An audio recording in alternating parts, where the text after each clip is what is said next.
briefed by the colonel who still had the Afghanistan dust on his shoulders.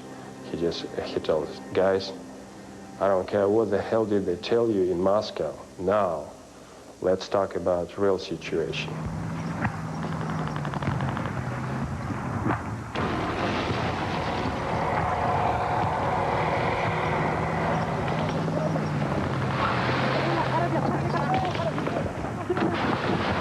By late 1980, over 100,000 Soviets are fighting and dying in Afghanistan. But when the bodies of the dead return home, families are told that their sons and brothers have died in training accidents.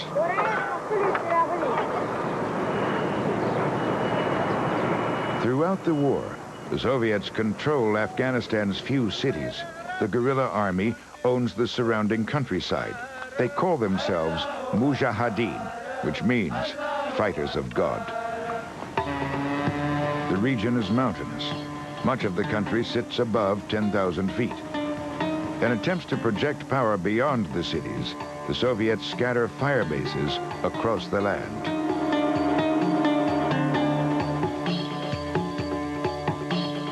Supply and reinforcement are difficult. Afghanistan's deep gorges and narrow mountain passes prove a nightmare to Moscow's conventional army.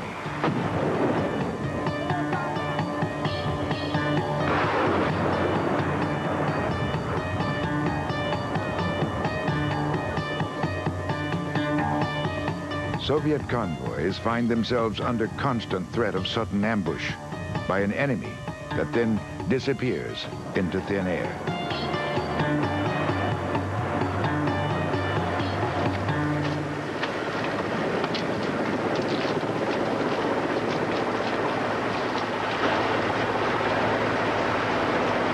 In this rugged setting, the Red Army comes to rely more heavily on one machine than any other. Like the American conflict in Vietnam, Afghanistan is a helicopter war. And like the Huey helicopter in Vietnam, one aircraft comes to embody the Soviet struggle there.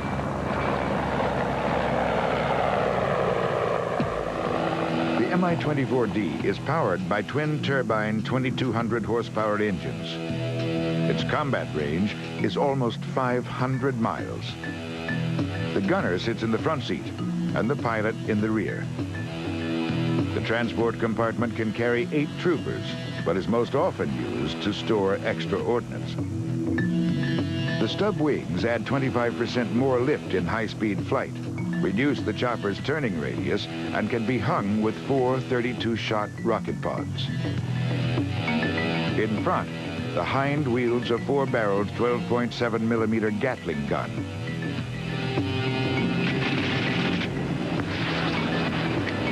Over time, the Mi-24 evolves into a pure attack gunship.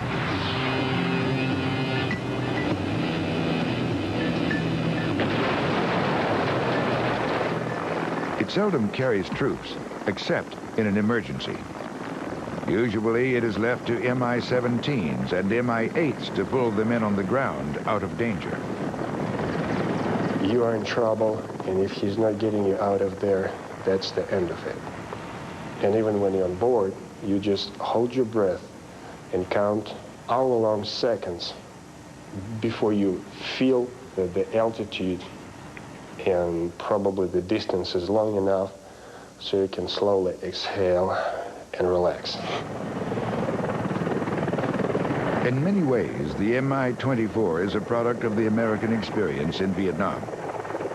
U.S. Army studies following the war in Southeast Asia determined America's Huey helicopter both underpowered and extremely vulnerable to enemy fire. In the early 1970s, Soviet designers sifted through these studies and took them to heart. The result, an exceptionally fast machine that is nearly impervious to .50 caliber machine gun fire. And that was really something dreadful. And then you will fire on it, and it will have no effect. You could see that sparking of hitting it and getting the sparks, and still it will come at you. Я был просто влюблен в него. I literally love it because more than once it saved my life, and it was hit with the bullets and shells all around, and still, well, it carried my body back to the base.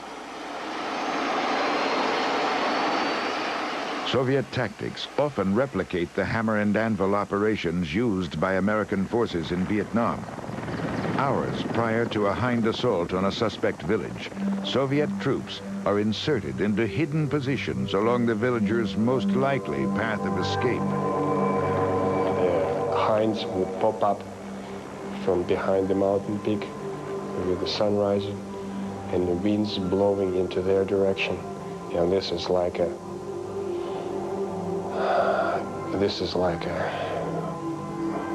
here comes the nightmare.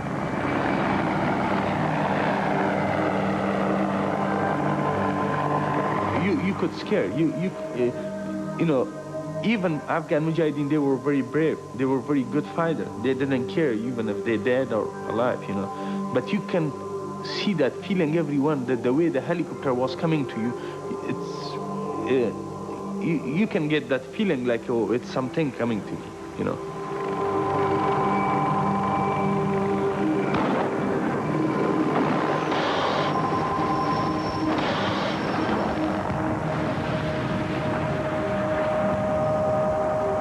When they flee the incoming choppers, it is the Afghans who are ambushed as they stumble headlong into Red Army paratroopers lying in wait.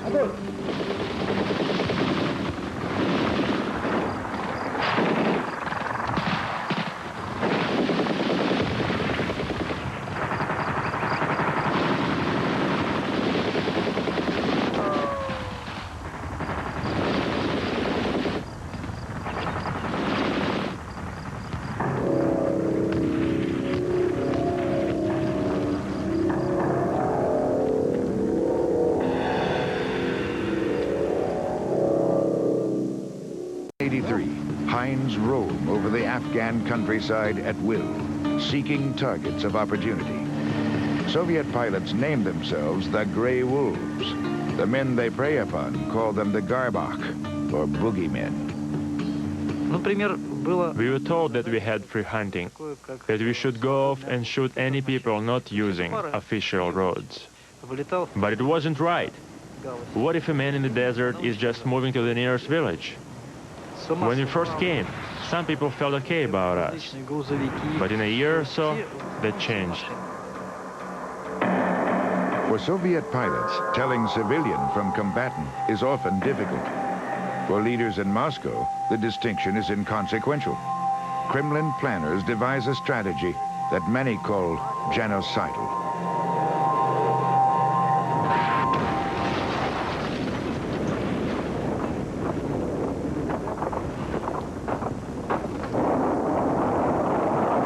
Villages are bombed to empty the countryside of the people who feed, clothe, and shelter rebel fighters. There were incidents where, you know, villages were taken out and just shot or bulldozed. That was a very common one, where tanks would just run over bodies. Quite a lot of documentary evidence came out about that. With, you know, children buried alive through bombings, again, deliberate attacks against villages, sometimes as punishment for attacks by the guerrillas. Anything against land, community, faith, and honor calls for fighting to death.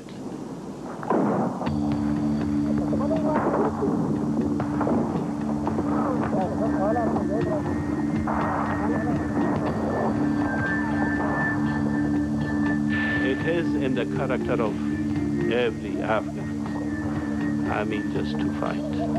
And from the beginning, I had some friends here in the state. I told them that the Afghans will fight to the last man. And they did, and I was not wrong. The Afghans respond to this escalation of violence the way they have for centuries, with mean and implacable determination. the Afghans could travel on bread and tea and could travel for days, weeks, even months on this, very basic form of nutrition, and they seem to have this extraordinary resilience for living on very, very little. И я убедился на ряде примеров, могу подтвердить это. We were escorting a column of cars along a mountainous passage. We saw nothing, then quite of a sudden one car was set on fire, another car was set on fire, and still we didn't understood where from the fire came. And then it appeared that Dushmans were lying under camouflage fabric, and from above, from our helicopters, we couldn't distinguish them from the surrounding rocks. Sometimes you could feel the wind of the blades of the helicopters on you while hiding. And they waited until that column was near that, at the firing distance. First hit and set on fire the first car, then the last one in the column, and then methodically began to extinguish the whole column.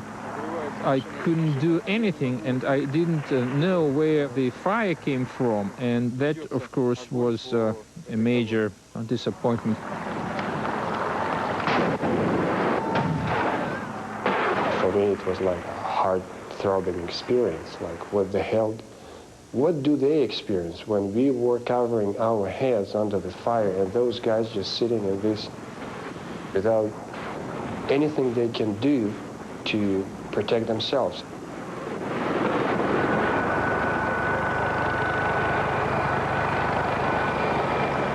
Pilots spend much of their time flying convoy escort, and over time earn the respect of many they are sent to protect. Their strongest bond is with the heliborne troops they carry into battle.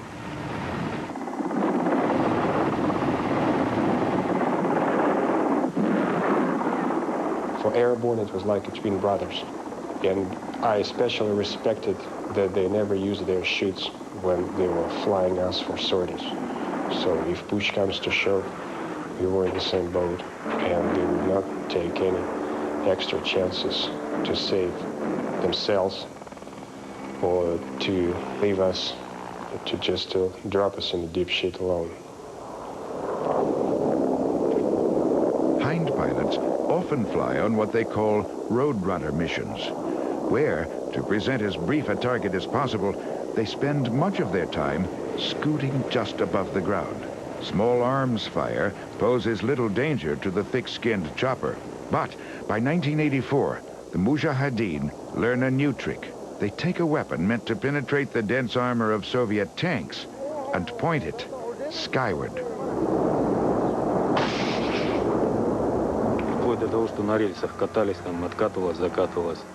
Another unexpected thing we encountered there were the usage of hand grenade launchers against helicopters, which were intended to fire at tanks, but at helicopters at low altitude. They had lots of grenade launchers, and a Mujahid could just raise it and fire at you with a grenade, and there were many cases like that.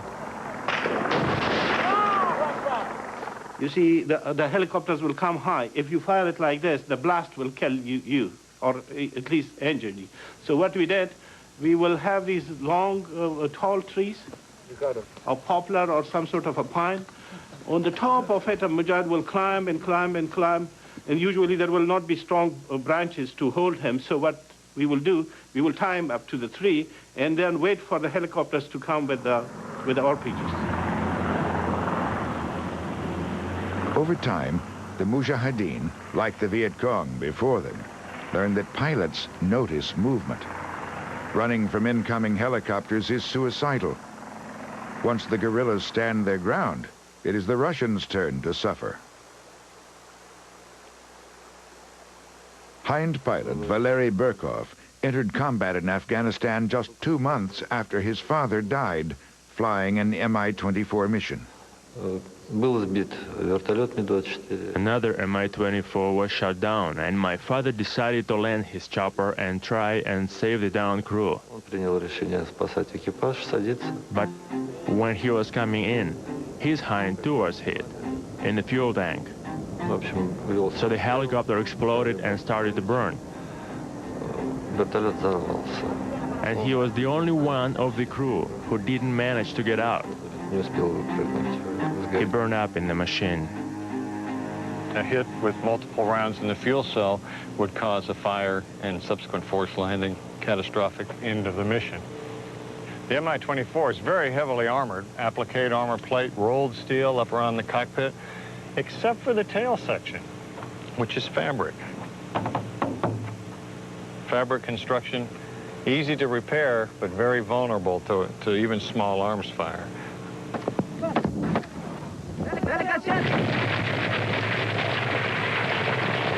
Eventually, the hind's weaknesses begin to show. The altitudes in Afghanistan are extreme. Some Soviet fire bases sit as high as 18,000 feet. Here, the thin air takes its toll on turbine engines built to work no higher than 14,000 feet. Sometimes this cuts the helicopter's speed by as much as 2/3. More often, it means that the heavy armor-plated machine cannot take off like a real helicopter, but must lumber down a short runway to get airborne. When pilots complain, Moscow and the Middle Company take no real action. Russia's idea was always to make more cheap aircraft. The more the better, the cheaper the better. Pilots were expendable.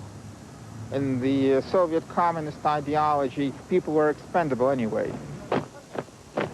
And the most expendable are the draftees, humping through the dust below. Now, most of these conscripts were non-Russian, ethnic Russian. They tended to be Georgian, Ukrainian, from the Baltic states, Estonians, Lithuanians. So there was a degree of resentment toward the Russians, toward Moscow. As I understand, Moscow tried to save more Russian kids because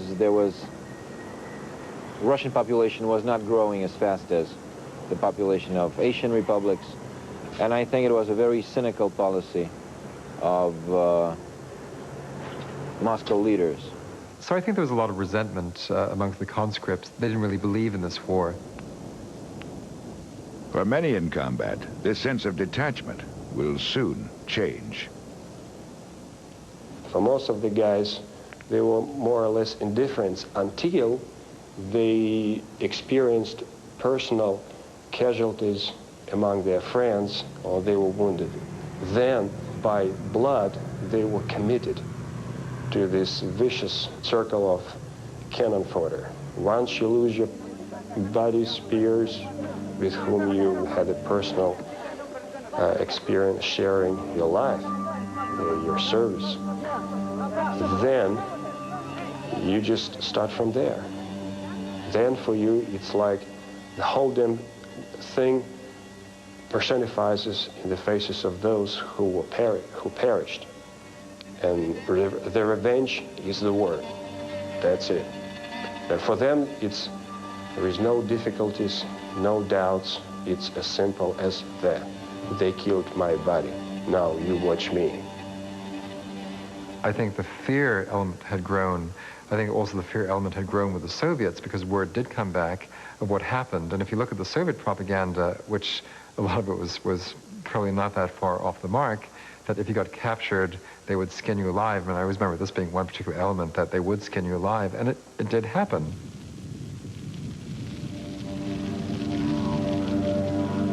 By 1985, the Soviet air campaign, led by the Hind, has added to a civilian death toll of nearly 500,000 people. 1 out of 3 Afghans are soon refugees. Atrocity gives way to atrocity. It was not a very nice war, and I talked a great deal with both Soviet prisoners and Afghans themselves, and I usually carried a copy of the Geneva Conventions, a cartoon book in my pocket to try and explain to the Afghans that they should not kill prisoners. This was not part of the game. And most Afghans really couldn't see the logic in this. They said, well, if we keep prisoners, we have to feed them, and they're bombing us, they're killing us, so why should we keep them alive? which, was their point of view, and probably from their point of view also, justified that they'd lost loved ones.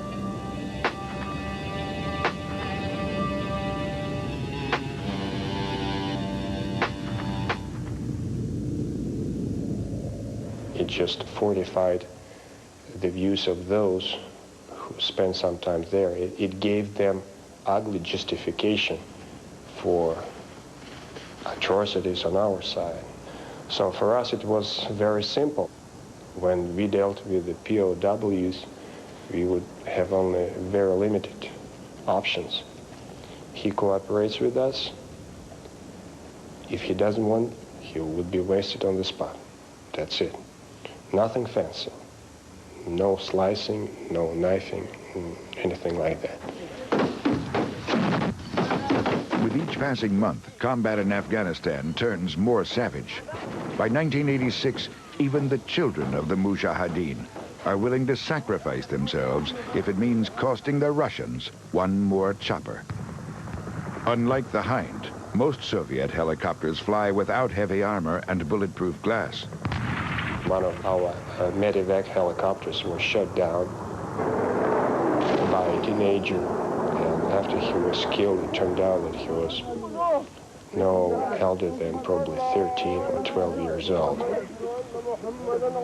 When he shot the pilot, a bullet struck him right between his eyes from probably around 250 yards.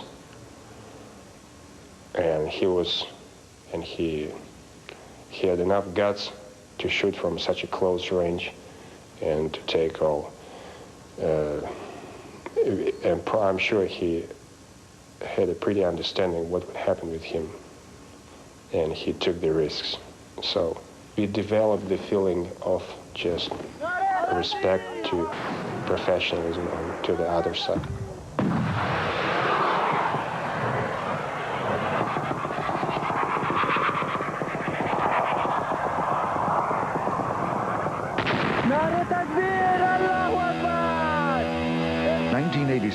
Marks a turning point in a war already going badly for the Red Army.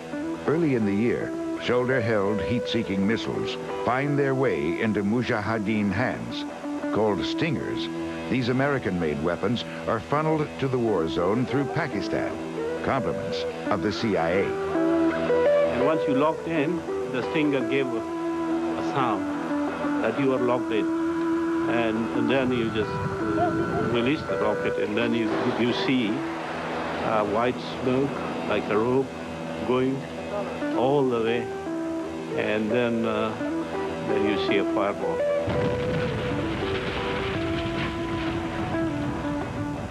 Then all the Mujahideen, they become very happy. When they shot one, they say all that the God is great, they sound, and then they fire all their lights weapon into the air, is celebrating it. A design characteristic of all of the mill helicopters, but particularly on the Hind, is the inline drivetrain.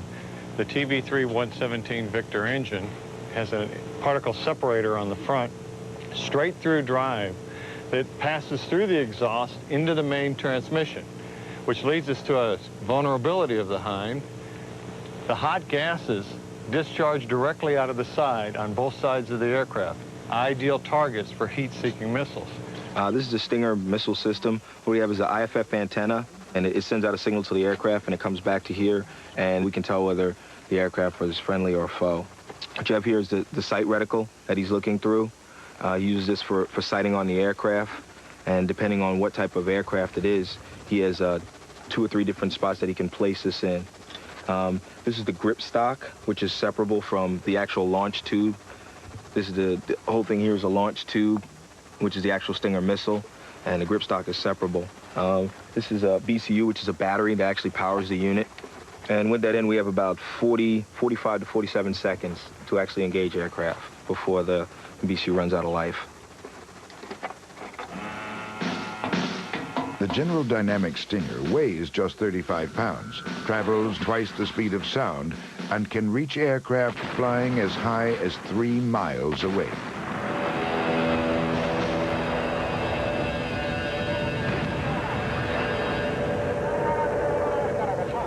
Some in the CIA think the Afghans too primitive to handle the weapon.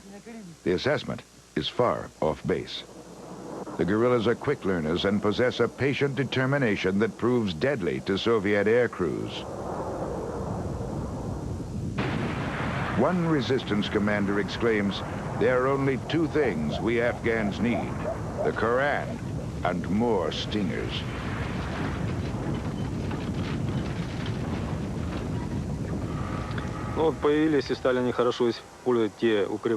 Well, you see, the basis for 10 years of war didn't change, and we used one and the same basis. So, however you would change the routes leading out of the base and back to the base, the directions were still the same.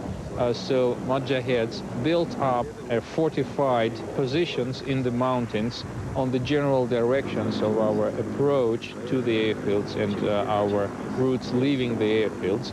And especially when they got stingers, they had people literally sitting with stingers, and if not in a day, then in a month, at this particular point, an aircraft would appear and would be shot at. The most dangerous time was around 1986. We lost a third of our men and a half of all our helicopters. Most of the guys lost were in Mi-8s because they are most vulnerable during landings and takeoffs in enemy territory.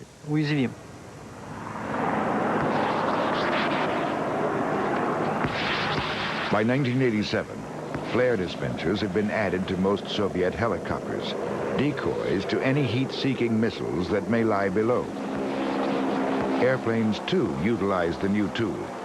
Despite this, in 1987 alone, more than 200 Soviet aircraft fall prey to the American-made weapon.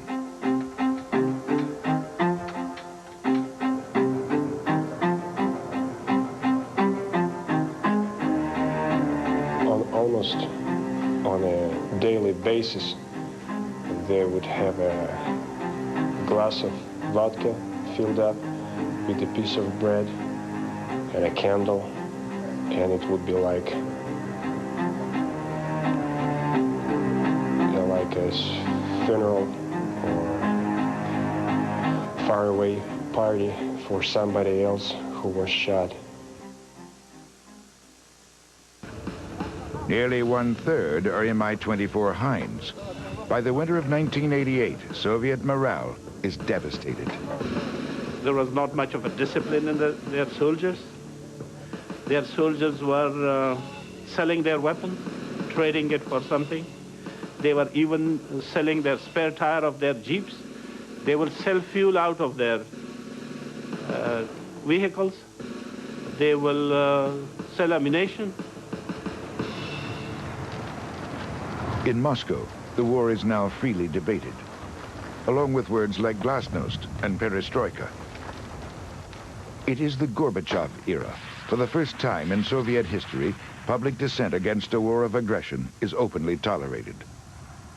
Social fatigue and a crumbling economy soon undermined Kremlin's support for the war. In early spring, the Soviets announced their impending withdrawal from Afghanistan. In the months that follow, soldiers in the field focus on one thing: getting home in one piece.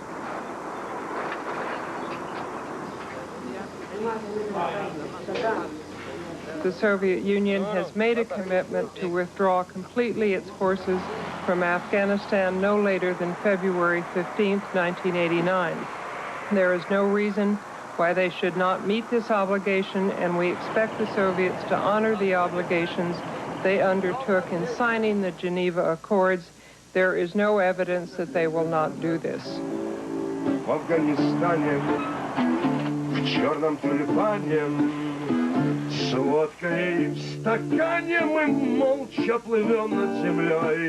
In Afghanistan, for some reason, you immediately became an old man,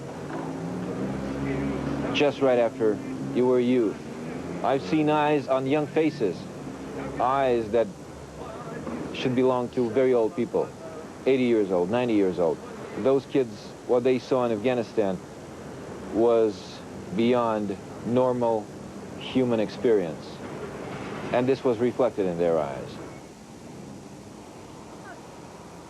It's like, we made it. It's like, from now on, it's R&R till the end of my life.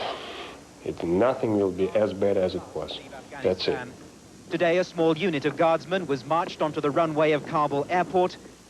We were excited that we made it, we were there, we made it, and now we're back home, period. I mean, nothing to worry about. I must tell you that I, as a correspondent in Afghanistan, went through different stages of understanding of what war is all about. In 1986, I thought that we need another 2 or 3 divisions and everything will be okay. In 1987, I thought that even if you send 3 more armies, you'd still lose the war, and that something is deeply wrong here.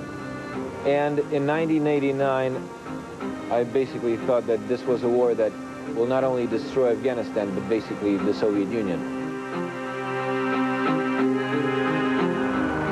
Many now say that the war in Afghanistan marked the beginning of the end of the Soviet Empire. Subsequent events make this hard to disprove. The last Soviet pilots depart in February of 1989. They leave the ghosts of 15,000 comrades and over 1.5 million Afghanis behind.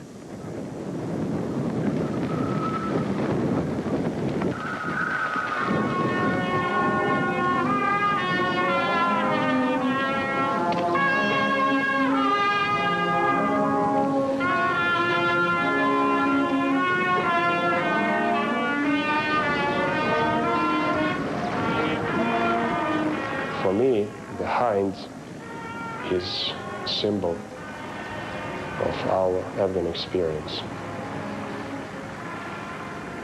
For me, it signifies, like an accumulated force, all the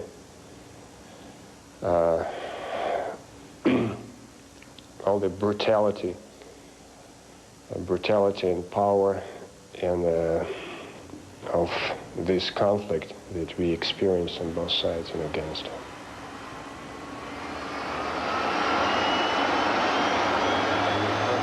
The Red Army and the empire that this weapon was built to serve no longer exist. Those machines that remain have largely fallen into disrepair or lack the fuel needed to fly them. And although the mill company has plans to update the design, Kremlin leaders have no way to pay for it. On average, Russian Federation pilots fly just once a month, making the Hind pilots of Louisiana the most active Mi-24 unit in the world.